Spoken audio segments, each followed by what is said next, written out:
নিবন্ধনটি আমরা নিয়েছিলাম সকলের মতোই 2008 সালে। যে শর্তে তখন আমাদেরকে নিবন্ধন দেয়া হয়েছিল সেই শর্তের কোনো বিচ্যুতি জামাতে ইসলামী করে নাই। আমাদের অন্যান্যদের মতোই নিবন্ধনের সাথে সাথে আমাদের দলীয় প্রতীকটিও আমাদের জন্য বরাদ্দ হয়েছিল। নিবন্ধন পরবর্তী একটা নির্বাচনে সেই প্রতীক নিয়ে জামাতে ইসলামী নির্বাচনও করেছে, কিন্তু 2009 সালে দুর্ভাগ্যজনকভাবে সরকারের ইঙ্গিতে একটি বিশেষ মহল রাজনৈতিক প্রতিহিংসার বশবর্তী হয়ে আমাদের নিবন্ধন বাতিল করার জন্য ওয়ালটন আবারো মিলিয়নিয়ার অফারে ওয়ালটন ফ্রিজ কিনে আপনিও হয়ে যেতে পারেন মিলিয়নিয়ার। অন্যায্যভাবে বেআইনিভাবে আদালতে যায়।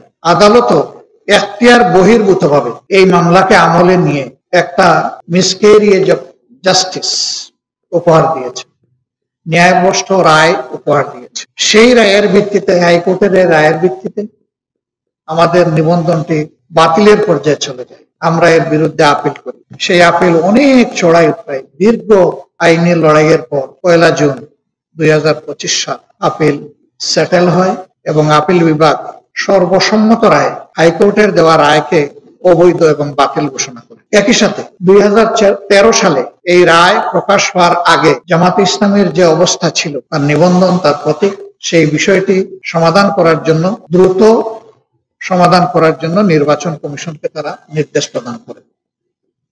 আমরা মহান আল্লাহর শুকরিয়া আদায় করি যে আল্লাহ রাব্বুল আলামিন দীর্ঘদিন পরে হলেও আমাদের হারানো অধিকারটা আমাদেরকে ফেরত দিয়েছেন। এই দীর্ঘ আইনি লড়াইয়ে আমরা রাজনৈতিক বন্ধুদেরকে আমাদের পাশে পেয়েছি সমবেত হিসেবে।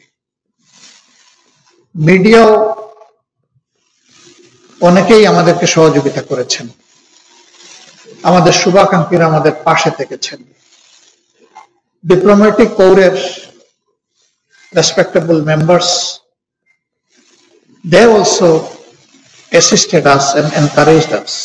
আমরা এইভাবে সমাজের সংশ্লিষ্ট সকলেই যারা আমাদের এই কষ্টে, শুধু আমাদের এই আইনের লড়াই নয়, আমাদের উপর যত ধরনের জুলুম হয়েছে সেই জুলুমের প্রতিবাদ করেছেন, আমাদের পাশে থেকেছেন, সাহস জুগিয়েছেন, পরামর্শ দিয়েছেন, দোয়া করেছেন। বিশেষ করে আইনি লড়াইয়ে যে সমস্ত